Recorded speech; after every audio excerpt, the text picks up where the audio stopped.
for joining us here on Marriage Uncut.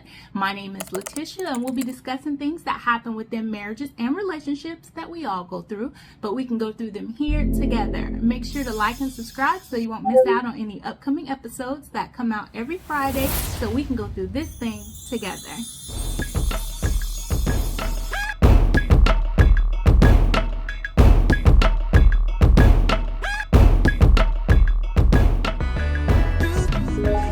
Welcome to Marriage Uncut. I'm here with my cousins. Hi.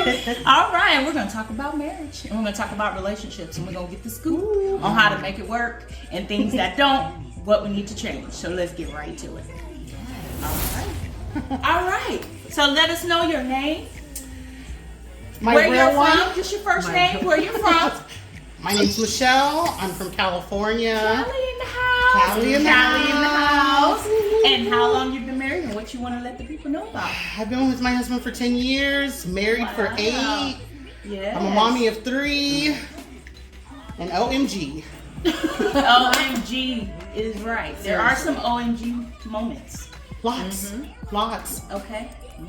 In the beginning, it takes a while to get to know the person that you're with. Right. I think that's one area that marriages struggle, is that in the dating process, they don't really spend time with knowing themselves first, so they can pick the appropriate type of spouse. Right. But that is the number one key thing in the beginning. Right. Make sure you're getting the right spouse. Right. Choosing correctly. I heard that. That is really important to choose. Preach. Right. And choosing right, you have to be mature, and you're not mature until you have a chance to get to know you. And knowing you is spending time with you, knowing your likes, your dislikes, your values, your worth. Right. And so when you bring that spouse, you want them to appreciate you as much as you appreciate you. You can't love somebody that doesn't already love themselves, and vice versa. You can't give something you don't have. Absolutely. I agree. So step number 1 is fall in love with you before you start thinking about trying to fall in love with somebody else. Amen. Because a spouse, a husband is an asset to you. They're not your everything. Right.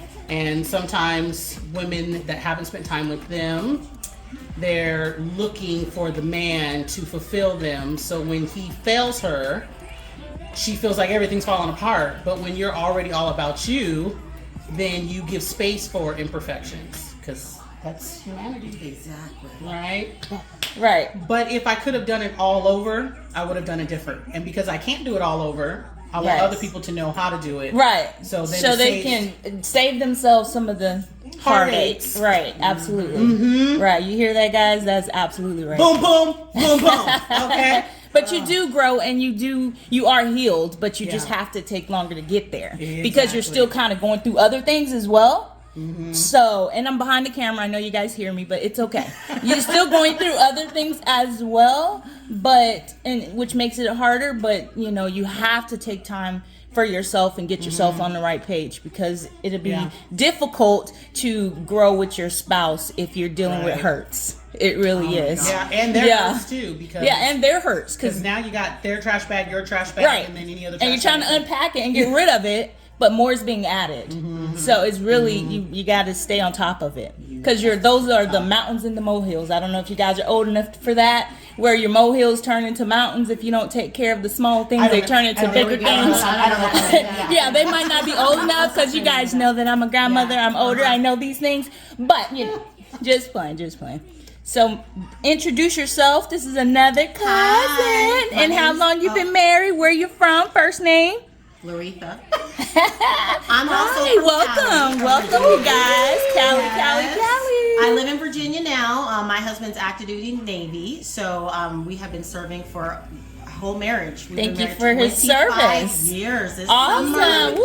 August is 25 years. We have 3 amazing kids, and my connection immediately thinking about being married this long is when you talk about those molehills turning into mountains. It's that reminder that it's work. Right. And a lot of people don't realize how much work it takes for a successful marriage. And another thing I've noticed is over time, just having conversations with married couples and understanding what are those differences that can really make it work. And I think there's just so much selflessness in marriage. You have to have that selflessness. You have to have that. And if you come in selfish or you don't deal with the selfishness that we all have. That we have. We absolutely have. Yes. If you don't deal with that and you don't check that, it just seeps into your marriage, and it sows those seeds of separation because you're constantly battling what I want, what about me, what about me. There's a lot of that going on. So when you take a look and just say, I'm constantly thinking about the best interests of my spouse, you're going to get what you need out of that, but it's just coming from a heart of love and selflessness. Absolutely. And end up getting to where you want to be. Absolutely. Absolutely. How do you guys feel about the communication level? Have you gotten to a good point of communication where it's like, oh, he can be heard safely how he feels? Or so I believe work in progress. Yes, I believe communication has a lot to do with maturity, and especially for both Rhea and I, when you're with someone when you're younger, that means you grow together. Yes, and in that growing together means walking through the immaturity to get to the maturity. So the communication is first learning how they communicate. Not everybody communicates the same. Absolutely. And I learned that the hard way. Their language, how they do it. Now, if it's effective or not, that's a different thing. But everyone has a way that they communicate. Absolutely. That's like my husband came from a family, their temperaments are very high.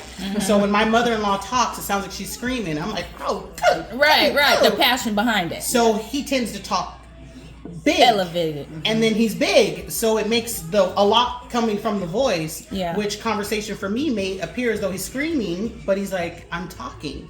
So he's learning how to bring down his temperament to just, okay, let me communicate with you. Let's me, tone it down. because I tend to want to really communicate effectively. I want eye contact. He could take it that I'm being more passive, but I'm like, no, I'm really trying to understand you. Literally. So I'm a little bit more attentive, but that's because I came from a background where my father would say, when I'm speaking, look at me when I'm speaking to you. So I've learned that. So that's that part again of knowing who you have when you're dating, because these are all the things that you're going to be experiencing in marriage. It doesn't go away. It's not like you get married and they become a new person. It's you're marrying that person. So communication definitely work in progress. It is a lot of work. I know Riri's eyes over here. It's changed. 25 years. Yeah, I mean, your conversation is very simple when you're young. We started dating in high school. So what I was willing to accept in terms of communication was very different than the level of communication I was expecting as we got older. And it almost felt like, is that maturity thing? A lot of times my husband was communicating to me just like we were younger, and I was kind of more like, I really want to sit down and have in-depth conversations and be like, you know, what are we doing? What is all this? You know, and you have to be able to communicate what you need and how you are changing. Absolutely. And I like that. Communicate what you need. Yes. Because there's an expectation sometimes we think that they know what we want. And exactly. But they are not psychics. No. Just like, because we're always, you know, we're ahead of the game. We're wives, we're moms, we're already, we're forward thinking all the time. For us, it's like some things are just, we go, that's common sense. But if you think about it, everything that the Lord made every day, He said, it is good, right? It's good. He brought the day, it was good, everything was good until He got to man. He said, it is not good. It is not good for man to be alone. And then He added the wife. Wow. So, I didn't look at it like that. If you think that means He made completion with us because we were going to add something to the table that man didn't have on their own. So man, you need us. Because even the Lord said it is not good for man to be alone. For man to be alone. We definitely complete them. We need to be complimentary of them, though. That's absolutely. So true. You know what I mean? Not battle. You know, we have to be a complimentary partner. You know, you were talking with me about that rib. We have to be that rib. One of the things, like, and not a thorn. Be a rib and not a thorn. Well, and it comes again. We're just having a conversation about strong women in our household. We tend to be the dominating ones. We are very dominating, strong women. We control our environments. We control our lives. We're so used to navigating everything, so it makes it hard to allow your man to lead. And that's what where our conversation was. Talk to me about what that looks like for you, because you've been in this for a few decades. How do I sit back and let my alpha male? He's the alpha male. Not all of us marry alpha males. But for those of us that do, that actually have alpha males, woo, help. Is all I don't have an alpha male. Do you have an alpha male? He's not as forward. Yeah. He's I wouldn't think beta, because beta is kind of really passive. Exactly. Yeah. No, You know, I don't have that either. Yeah. You know, but more passive and loving, and let me hear what you have to say about it. Yeah, I got the loving part. Yeah, it's just I think it's the personality and the character. Yeah. So they may all be alpha men. males. Yeah, they may all be alpha men, but how Yeah. do they handle themselves in their role is probably what makes someone feel they're betas. right. Yeah, that's And the misconception of what does it mean to lead. Right. It doesn't matter if who makes more money. No, money has absolutely that's not nothing what. to do with Absolutely, it. And that Yeah. again comes with maturity, because the mind of woman, depending on who raised you, makes Yeah. you think that the man has all this money. Yeah. Then now he's the head of the household. Well, no, his position is his position regardless. Right. Because that's the way that God just intended That's it. just the way the household is. Exactly. Yeah. So it's more of positioning, learning how to position There you as go. the wife, the helpmate, the sidekick. I got you, babe. Right. But yet still being strong. I remember one time my pastor, she said something that was amazing. She said, men may be the head, but we're the Yes. neck that turns the head. Yeah. So it's like, because we hold up the head to help them, Right. because behind the scenes, how much are we doing for our husbands? Exactly. Right. You know, lot. to keep. And I like Yeah, how you said we're that the behind backbone. scenes, Yeah. You know what I mean? Like, Yeah. not necessarily always put it in a face that, you know what I mean? Yep. We're doing this. I'm running this. Right. Right. So it's again just how do you in your own home, because the outside world is always going to see husband and wife. Yeah. Right. But in your own home, how do you allow your husband to lead when you are such a very Dominating, strong, independent. I think you need to, the best advice I can give is going right back to communication. You'll find when you're butting heads, that's when you need to step back and kind of examine, what is it in this situation? What role am I taking here that's making him feel uncomfortable? Right. Let's have a conversation. What can I do differently Right. to move into that support role? What didn't you like about how I'm either talking to you or how I'm running Maybe this? that's it, What would you, talking. what would you like me to do differently Differently. so that you feel supported and I'm not, obviously making you feel like you're not the head of this Right. house, which you Right. are. So if you come at that angle and then let him communicate what he'd like to see you do differently, and you repeat back, Putting okay, him what I back hear into you a saying, kinsmanship. yes, what I hear you saying Okay. is this, Right. and this is what I would like to try to do to see Right. if we Yeah. can, solve this issue, and Right. then go from there and try things out and try to improve it. like And you're only Absolutely. human, so Right. you Yeah. gotta let him know I'm working on this. Right. I'm not gonna fix this in a day, but I would also Right. appreciate you recognizing when I'm making these efforts. Efforts Yeah. to do it, yeah, Yes. because you are creating that safe space, not only Yes. for him to be expressive, but yourself. Right. Because when you create it for him, you now have opened the floor for yourself Exactly. to be Right. like, and this is how I'm feeling, Right. because now he's safe and he's ready to open up to There we you, go. and now Right. you're able to as well. Yes. So Yeah. if the wife have to create that space, let's do it, Wow. because Yeah. then That you climate can will be change, right? that Yeah. climate. It's like, Absolutely, you're creating that climate for both of you, because it's a one person, Right. because you two are one. Yes. So what benefits him is going to benefit you. Yeah. And it reconnects the bond too. It absolutely Yeah, does, because it's then like- he feels heard, he feels Yeah. loved, he feels like he's able to be himself, and you've allowed that. Yeah. Wow, think of how that neutralizes the situation too. Right, Like, absolutely. usually you're butt heads and like, if you just Right. turn that tone and just go, Right. I want to make sure I'm supporting you. Yeah. I mean, also Right. like step back, like what? Right. Don't throw him off. Like, Right. Okay. I mean, Yeah. how can that not neutralize that? That's Right, Turn it right. around. So we just That's have to true. learn how to operate in that. That's very And true. on a regular basis, because Yes. when you're in your emotion, it's very difficult to get there. Yes. Yes. So I think you might need some quiet time somewhere Yeah. before you try to create it, because Yeah. then May you're not gonna be able come to do with it right your now. animosity to Right. that space. And especially if there's ever been any hurt in the relationship. Right. Yes. Because women are emotional creatures. Very. And we have triggered minds. And so certain things trigger us of pain that we may experience. Yes. And situations pop up. And then here you are in a whole new situation. But because the trigger came, now the old emotions from the situation. And now you got extra emotions going on. And again, I'm going to go with we're humans. Yes. But remember that connects to what we were talking about earlier Yeah. about how you say some things Yeah. that you're like, wow, I would never obviously want to do anything to hurt you. Right. But you say some hurtful things that you can Right. never take back. You can Right. never And take as the them teacher, back. I always, tell even my students that, Yeah. in the toothpaste tube, You squeeze out that toothpaste. You can't put it back in. Can you put the toothpaste back in? Right. It's not possible. No. So once it's out, it's out. And you may say, well, I told him that I didn't mean that, and I apologize. Right. But the thing is, with words, they cut. And it can take some time to heal. And you'll notice you'll even still remember. It will come back to your memory what they said, even though that meant. But over time, all those hateful words, those mean words, it's adding up. Whether you believe it or not, you can never take it back. So you really need to take that quiet time, like Tisha was saying, about just making sure you're in the right place, right mindset, that you're not saying those hurtful things. Right. Yeah, so like don't be like me and say, you know what, sometimes I want to run you over and then patch you up. You know? Right. She wants to patch you we up. We might have thought it. I'll think it from now on. Right. I won't say it. You know, and he kind of looked at me a little scary like. Right. We might have thought it of wanting, like my auntie told me the other day, you just keep your fist balled, but just don't do it. Yeah. Just get your fist ready, but don't do it. Right. I just want to knock him out. Look up. Right. I just want to knock him out. But because those are very real emotions, and they're okay to have. But you just need to know when to display it, how you work through it on. You can go have a cup of coffee and feel better. Yeah. And there's certain things that will get you through what you're feeling. You just have to figure out you. What your peaceful place is. Right. And that goes right back to what we were saying in the beginning. Of learning you. Finding out who you are, falling in love with you, because then again, you can see this other person as an asset to you, not to everything. Right. Exactly. You know, so then again, you allow them space to be a human as well. Right. But you're able to communicate even before you're married of what you need in order for you to be you, and then what they need for them to be them. Yeah. That has to be the hardest part, though. In a way.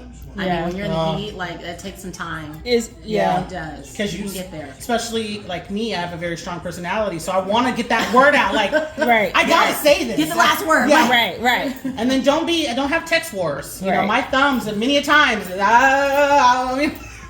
So your main suggestion would be to communicate and learn how to communicate. Learn yourself. Yes. And you, young lady, the 25 years, what would be your main suggestion outside of communication on keeping the spice, keeping the love, keeping the, keeping the marriage? Is the biggest thing for me. So 25 years, I got to work at that. You got it. Right. I talked about the work. Yeah. So work. That's right. You did say that. Huge. And keep dating, guys. Yeah, keep dating. I mean, it's a huge part of it. Don't just get comfortable. Never get comfortable, because your spouse is the love of your life, and don't forget that. Right. And you've got to find what that element is, and it's going to change. But to keep that spice is going to take a lot of work, and figuring out who they are over time and what they enjoy over time. Right. I mean, that's just what keeps it fun for us. I mean, we're just always trying new things together. Yeah. And that's huge. Is the dating part. Right. Keep that going. I agree with her 1,000,000%.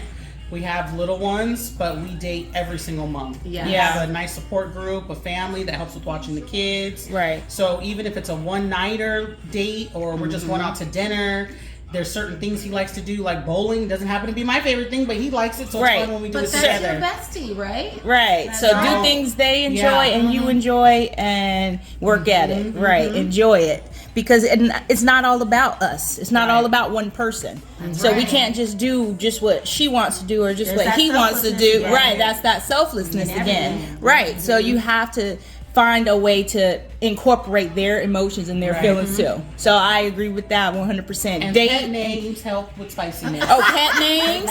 Okay, so get some pet names, ladies. I call my hubby. And hubbies. Chocolate Thunder. He smiles when you're Chocolate Thunder. Because when we were dating him, we had our little pet names, right? And my husband loves to eat, so I'm usually getting all the pet names. I mean, I get called all kinds of deliciousness. Right. So, that's about learning their love language. Exactly. The pet names, that might be his love language, because you're showing words of affirmation. Absolutely. Yeah. So and learn their love language, or just ask them. Yes. Just ask them. A lot of times, as you get to know them, you will learn it. You will learn it just by observing them. You can. Yeah, you really will. Yeah, that's what my husband says. He just watched my life, watched me, and learned what made me feel good, because he always wanted to see me smile. So he just watched and observed, and then I always have a smile. So I was like, okay, you got it. I'm going to keep you. I tease him. I'm going to keep you. Yeah. So. She's still teasing with that. Yeah. And I'll it's keep you. Right. My mom's like, what? You said that? Spicy. Yes. Spicy. Right. And that makes him feel good to Yeah. know that, oh, yeah, I like that. I'm going to keep you around. Aw. and Yeah. that spiciness, just kind of keeping that feeling like you're the girlfriend. Yes. Right. I'm the wife, but I'm also the girlfriend. Right. That girlfriend feeling is what's going to kind of help. Just like if you see him like your boyfriend. Right. That butterfly feeling we used to have, like, oh my gosh, they're coming over, they're picking us up. Right. So, like you're saying, Reed, don't get complacent with, No. Right. oh, this is what it is. We don't have to walk around the house always just looking all, Right. Spice it up, Yeah, ladies. put some lipstick on it. Again. Or, yeah, cook naked maybe. No, I'm just kidding. No, she's not. No, she's not. Yeah, Cute little apron just on. try not to get burnt. Yes. Yes. No, you have to No. play it off. You have to cook first. You Right, guys right. get it right. Cook it first, and Right. then put the outfit on and act like Right, you cook like right. that. You don't want to be in there burning skin. Yes, yes. So cook it first. See, she just told you I another know. tip. I already know. Okay, I already know. Another tip: cook it first, ladies. Yes. And then go get dressed and nice and sexy. And then when he comes in, act like you're stirring and all Yes, that. exactly. And then it can go down. She did all this naked. Oh, Right, yeah. right, yeah. Yeah. Very good. I love it. I love it. And it doesn't cost a lot to do it. It's just about being available to do it. Candlelight Yes. dinners at home. Right. Lighting some candles and putting them on the kitchen table to Right. go along with that Right. new dinner. Yeah. Right. Is a Yep. win-win. And the effort to even do it. Put Exactly. the effort in. If you want that successful marriage and relationship we were talking about, you have to put the effort in. Yeah. Which is the work. Yep. So you That's can right. get there. You Yeah. can get there. Be strong. You can Yeah. get there. Because there will you be can times get you there. feel like you can't and you don't want to, and your mind makes you think it's easier Like you're to saying leave. about cooking. Yeah. Oh, you don't like cooking, huh? All the time. Well, hey, Come on now. I'm lucky. My husband That's cooks human. 70% of the time, but he's Yeah. great. I don't So cook all the time teamwork? either. See Yeah. that teamwork though? Right. It works great Right. because we're able to share the balance of that. Right, It's- right. He's not huge on doing laundry, so it's Right. like, don't worry. Okay, I'll get laundry while you're I doing got that. You for got me. that. What works for your household? Exactly. Yeah, we discussed that last night too. What works for Yeah. your household? If you're happy within your household, And that's all that you don't matters. have to do what society tells a marriage, No. what your marriage should look like. Right. At all. You do what Yeah. makes your household comfortable. And Yeah. you both are happy because you're the one that have to go to sleep at night with each other. Exactly. So do what make you guys happy. There we go. Yeah. Absolutely. Yeah. Rudy tooty. Gosh. All right. It's fun. All right. Well, I appreciate you guys tuning in. I appreciate my cousins for showing up. Callie, I love you guys too. And if you have any questions or concerns, please comment or message me and let me know. If you want to be a part of the show, you can do that as well. Appreciate you. Bye. Bye. Love y'all.